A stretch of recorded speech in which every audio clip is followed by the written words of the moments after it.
Dan di akhir tahun ini yang tidak disangka-sangka, Kang Helmi, Soksi dinobatkan sebagai organisasi kemasyarakatan terfavorit di Jawa Barat.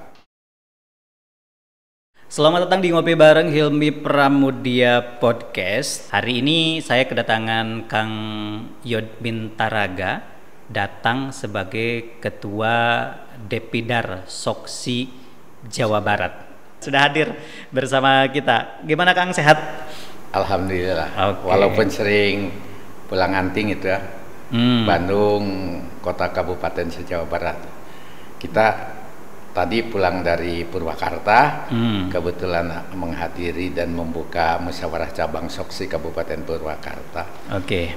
Kang, saya pengen sedikit akan menjelaskan dulu sejarah panjang, karena tadi juga saya lihat sejarahnya cukup panjang. Soksi ternyata punya sejarah yang cukup panjang, dan ini juga penting untuk disampaikan sebelum nanti prestasi-prestasi apa sih yang dilakukan Soksi hari ini. Nah, gimana Kang? Ya, terima kasih Kang Helmi, selamat malam minggu. Ya, sangat gembira lah saya diberi kesempatan untuk berbincang-bincang di malam minggu ini dengan Kang Helmi di podcast Pramudia. Apa itu? Ngopi bareng. Ngopi bareng. Kang Helmi Pramudia, ngopi bareng di malam minggu itu. Dan yang mau ditanyanya hal-hal yang memang cukup berat juga kayaknya ini. Oh iya. Nah, soalnya akan menanya soal sejarah Soksi. Soksi ini kan sebagai sebuah organisasi perjuangan, lahir dikala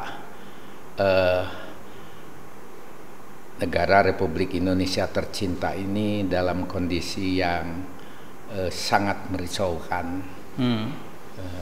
Soksi lahir di tahun 60-an. Tapi pada awalnya memang pergerakan ini namanya bukan Soksi. Karena diawali dengan dibentuknya Badan Koordinasi Karyawan Perkebunan Milik Negara lah. Tahun 60-an itu. Kenapa itu perlu dikoordinasikan?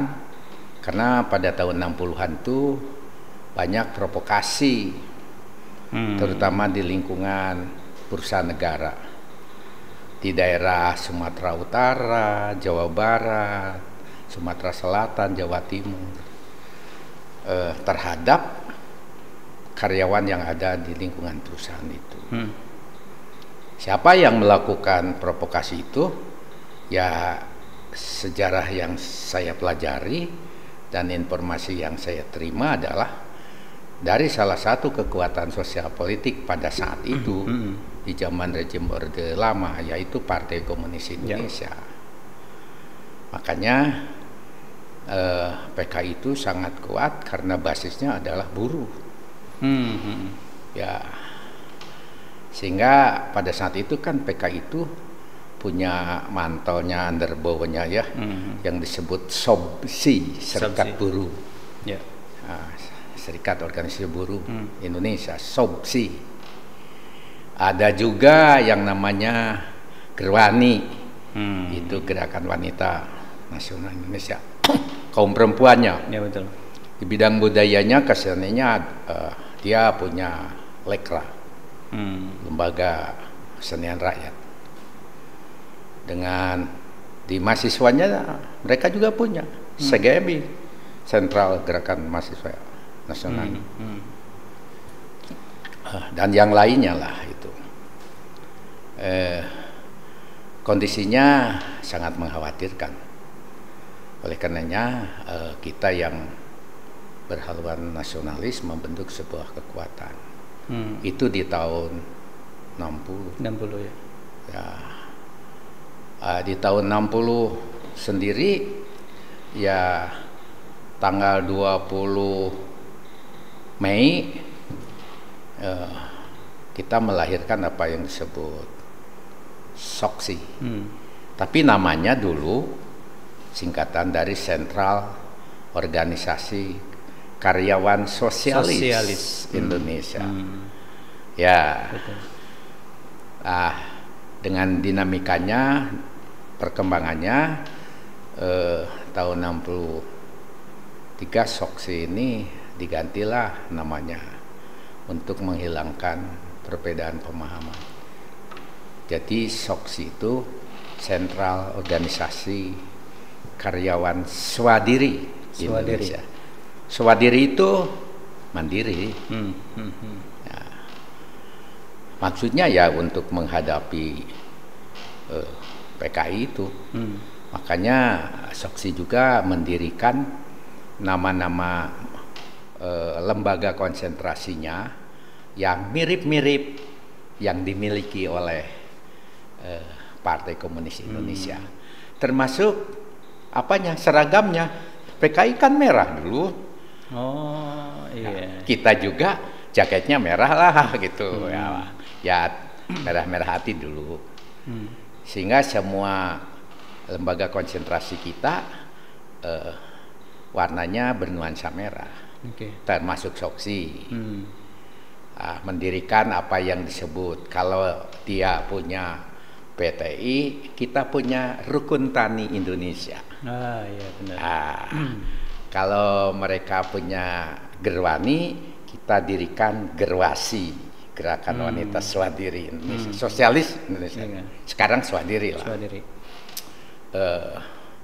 Kalau mereka punya Lekra, kita juga dirikan Lembaga Kesenian Sosialis Indonesia, Swadiri Indonesia.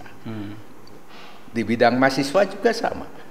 Jadi secara ini memang SOKSI pada tahun itu 60 hadir memang untuk mengimbangi pergerakan-pergerakan si Partai Komunis ini. Ya, itu.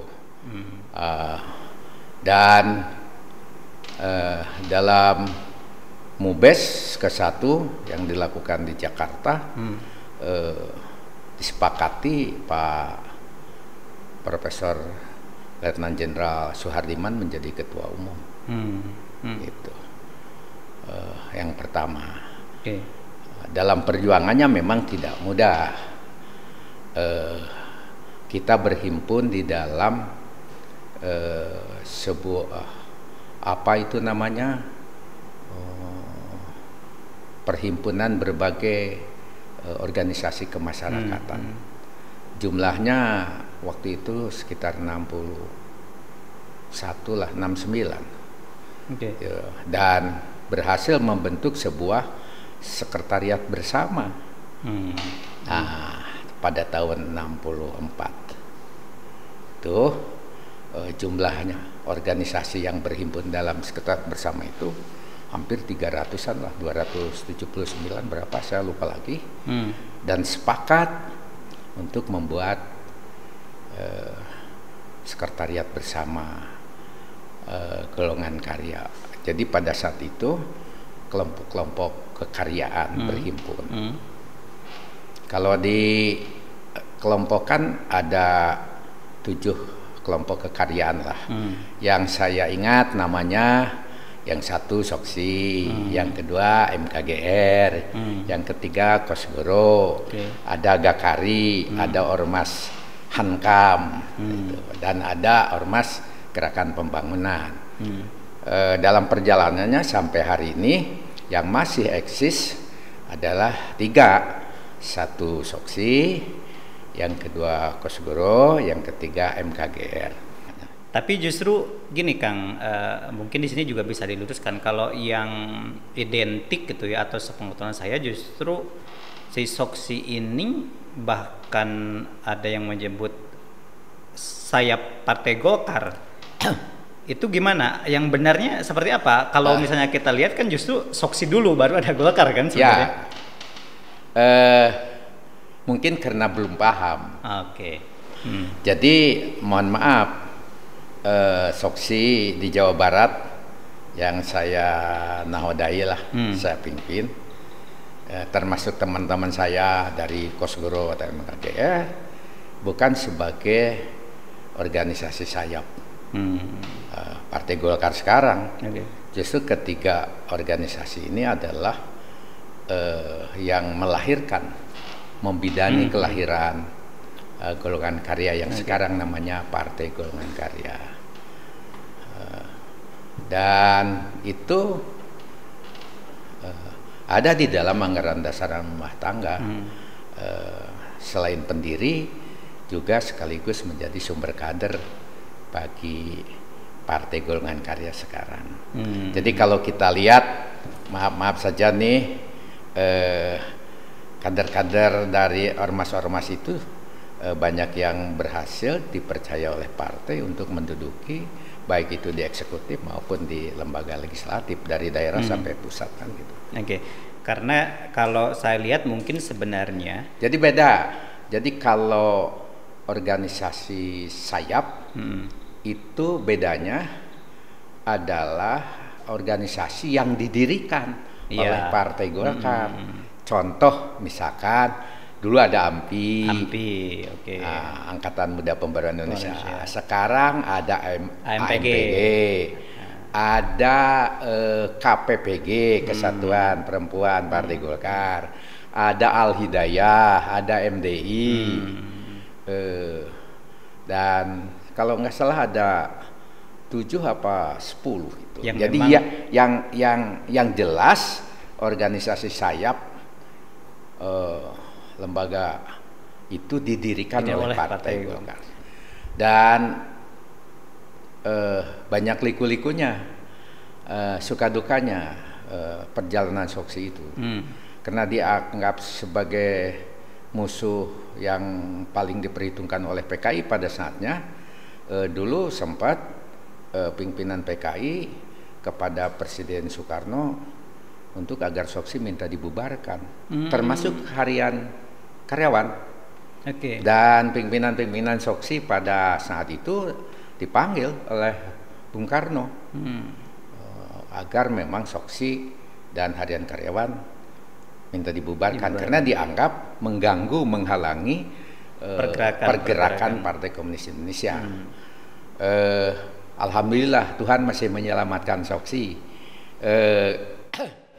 Yang saya tahu beliau berkata pada Bung Karno waktu itu, ya kami nggak bisa, harus panggil dulu Dewan Pembina.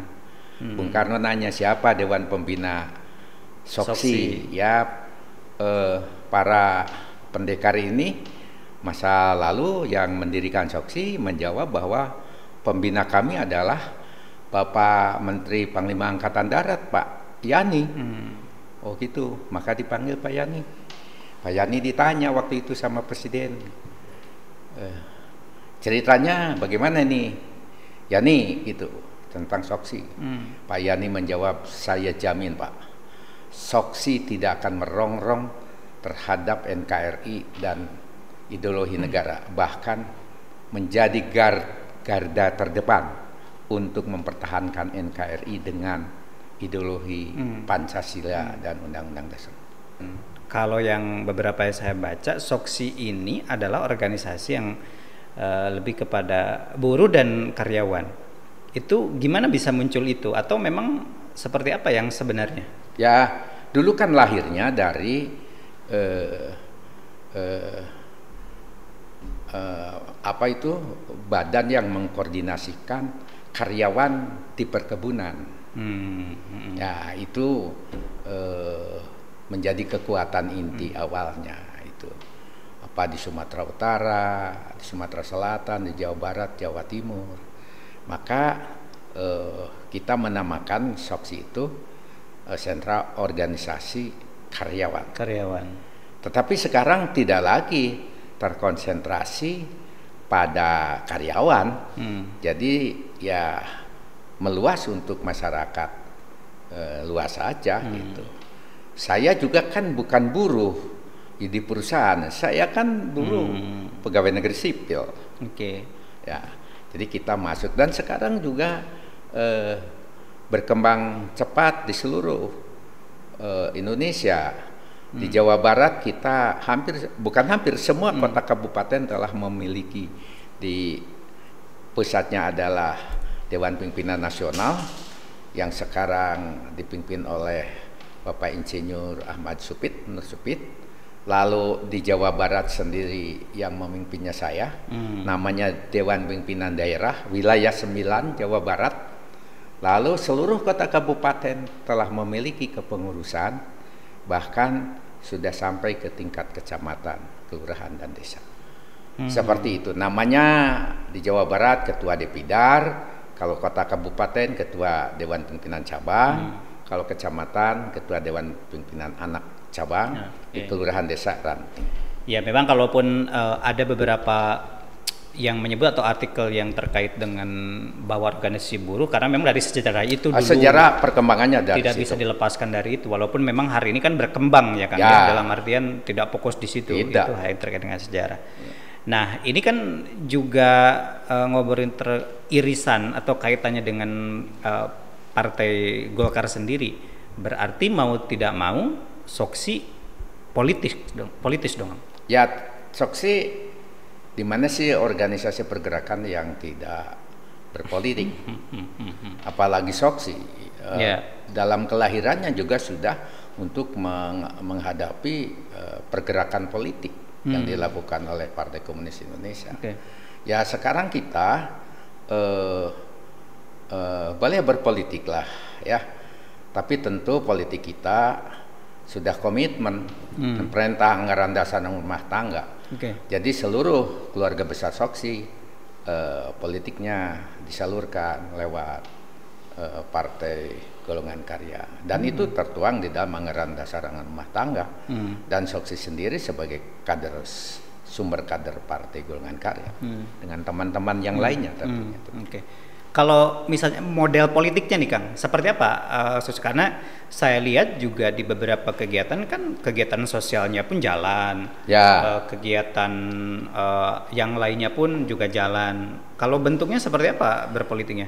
Ya kita punya ikon ya organisasi ya, punya kegiatan unggulan. Jadi Soksi itu kegiatan unggulannya adalah melakukan pendidikan politik kader bangsa. Nah, bagaimana kita merevitalisasi sumber daya organisasi itu untuk tetap berintegrasi terhadap ideologi negara lah itu. Kita kan sudah komitmen harga mati ideologi negara Pancasila, Negara Kesatuan Republik Indonesia, Undang-Undang Dasar 45 dan Bhinneka Tunggal Ika. Dari zaman ke zaman, dari waktu ke waktu kan ada saja gangguan itu. Sampai sekarang pun. Sampai sekarang pun, walaupun secara kelembagaan mungkin sudah tidak.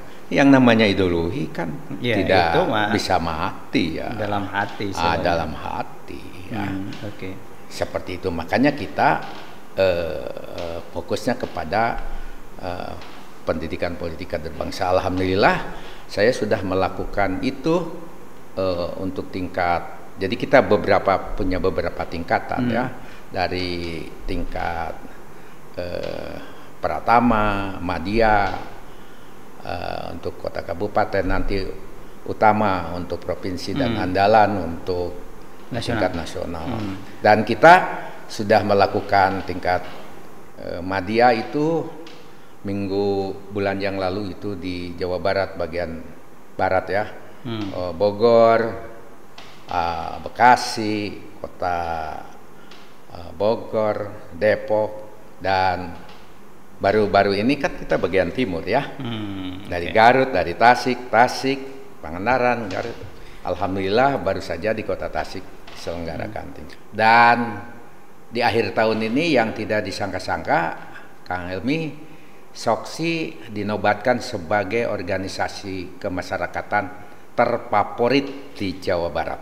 Nah, saya juga mau nanya itu karena kemarin saya langsung mendapat info terkait dengan penghargaan yang diberikan Soksi sebagai organisasi terfavorit. Ya.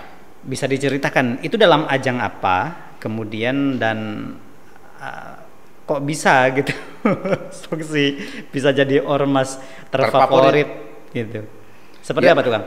Ya, itu kan diberikan penghargaan oleh Pak Gubernur ya Provinsi Jawa Barat, RK ya, Pak Ridwan Kamil, bahkan dikomentari Soksi adalah organisasi kemasyarakatan paling favorit, menjadi organisasi kemasyarakatan bintang 5. Wah, hebat kan? Saya juga tidak tahu kenapa dipilih Soksi gitu. Saya kerja saja ya. Saya mengkonsolidasikan kelembagaan, saya ikut berpartisipasi, mendorong teman-teman untuk ikut hadir di tengah-tengah masyarakat sesuai dengan kemampuan apa yang dilakukan oleh pemerintah gitu. Ya, pemerintah kan sekarang sedang giat-giatnya vaksinasi, menegakkan protokol kesehatan. Ada bencana sesuai kemampuan kita ikut turun. Kita edukasi terhadap masyarakat lewat media sosial yang saya miliki, dan itu lebih efektif, lebih efisien gitu. Sekali kita munculkan, banyak orang yang mengakses itu kan bisa cukup hebat gitu dampaknya. Yang saya tidak intinya, saya melakukan itu pendidikan politik kader bangsa itu. Kalau kategori ini kan pasti banyak kan kalau favorit ini kan dipikar resep gitu kan, bener gak? Kalau kategori favorit tuh, iya. Berarti kan dipikar resep oleh yang memvoting atau yang memilih gitu. Ya, rasanya seperti itu. Jadi jangan salahkan saya menjadi favorit. Yang milih kan rakyat mungkin ya, lewat media-media yang ada. Kalau Soksi ini menjadi organisasi yang paling favorit, kan Soksi ini pendiri Partai Golkar. Jadi ya insya Allah ada manfaatnya ke depan untuk kepentingan Partai Golkar. Jadi kalau semua organisasi teman seperjuangan yang mendirikan Partai Golkar atau yang didirikan Partai Golkar kan akan membangun citra yang lebih positif bagi Partai Golkar, karena telah memberikan manfaat yang cukup bagi masyarakat. Jadi ya jangan salahkan, Soksi kok, ya nggak tahu, saya juga nggak tahu kok. Ya kalau kategori favorit itu yang namanya favorit pasti kan orang banyak peminat, banyak yang suka, banyak yang senang. Ya entah ke Soksinya senang, entah ke Yod Mintaraganya. Kan jadi gini, kalau begitu ya otomatis ketika hari ini partai yang sedang bertarung gitu ya, otomatis ke Soksi juga meminta untuk langsung berpolitik. Apalagi sekarang ya udah anget-anget kuku menuju 2024. Ya. Instruksinya seperti apa atau pergerakannya seperti apa? Ya karena kita sebagai pendiri kan punya tanggung jawab merawat politik lah, itu secara pribadi-pribadi kan jadi kader partai Golkar. Ya semua perilaku politik kita ya harus sesuai dengan kebijakan-kebijakan Partai Golkar. Jadi kalau bicara Soksi nggak bisa lepas dengan Golkar itu. Jadi kalau bicara Golkar juga harus ingat Soksi, Soksi gitu, di belakangnya. Di belakangnya. Gitu. Kalau nggak ada Soksi, nggak ada Kosgoro, nggak ada MKGR, mungkin nggak ada Golkar juga. Gitu. Betul nggak? Betul. Walaupun Golkar belum tentu Soksi. Tapi Soksi pasti Golkar lah. Gitu. Kalau ada yang tidak pilih Golkar, itu urusan saya. Satu lagi Kang, ini soal kan walaupun sudah umurnya begitu panjang, Soksi hari ini kan harus menyesuaikan zaman nih Kang. Ya. Digital, teknologi dan segala macam. Itu seperti apa menyikapinya Kang Yud? Ya kita harus mampu menjawab tantangan kebutuhan masyarakat. Ya pendidikan kader politik, kader bangsa itu termasuk itu di dalamnya. Gitu. Jadi semua kader partai, apalagi yang milenial, kader organisasi maksud saya, apalagi yang milenial, itu harus dipersiapkan untuk menguasai teknologi. Harus melek. Walaupun ketua Depidarnya gaptek. Tapi saya perintahkan pada teman-teman, saya ajak bahwa perjuangan organisasi kita itu harus berbasis teknologi tinggi. Nah, mungkin Soksi menjadi favorit karena itu. Karena itu. Jadi saya terima kasih ini pada teman-teman saya yang melek terhadap teknologi, cukup bisa menyampaikan pesan-pesannya lewat medsos dan berhasil. Se-Indonesia sudah tahu Soksi Jawa Barat terfavorit di Jawa Barat. Oke. Iya. Oke, sudah cukup ya. Bagaimana kita mengenal Soksi Jawa Barat yang dinakodai oleh Kang Yod ini, gitu ya. Tadi sudah gamblang visi misi seperti apa, gerakan-gerakan yang dilakukan, kemudian akan dibawa kemana, dan ini mudah-mudahan jadi pelajaran sejarah yang cukup penting, khususnya untuk milenial, gitu ya. Karena milenial diwadahi di Soksi. Oh iya, kita sebagian pengurus periodisasi saya yang kedua ini anak muda, banyak mahasiswanya, ya banyak santrinya, pimpinan pondok pesantren ada. Dan saya tegaskan kembali, Soksi hadir di tengah-tengah masyarakat. Dari dulu sampai sekarang komitmennya adalah mempertahankan ideologi Pancasila, Negara Kesatuan Republik Indonesia, Undang-Undang Dasar dan Bhinneka. Karena jangan dianggap, walaupun PKI secara kelembagaan tidak ada, tapi kita harus tetap waspada. Jangan-jangan dengan model gaya dan kemasan baru, pada akhirnya kita akan menyesal. Baik, dan itu tadi obrolan kita, teman ngopi saya malam minggu ini terkait dengan sejarah panjang Soksi yang diakhiri dengan prestasi yang cukup luar biasa, menjadi organisasi favorit di Jawa Barat 2021. Dan kita lihat nanti 2022 2020 selanjutnya, kita lihat pergerakan dari Kang Yod ini seperti apa. Itu akhir dari Ngopi Bareng edisi hari ini. Terima kasih atas atensinya. Assalamualaikum warahmatullahi wabarakatuh. Sampai jumpa.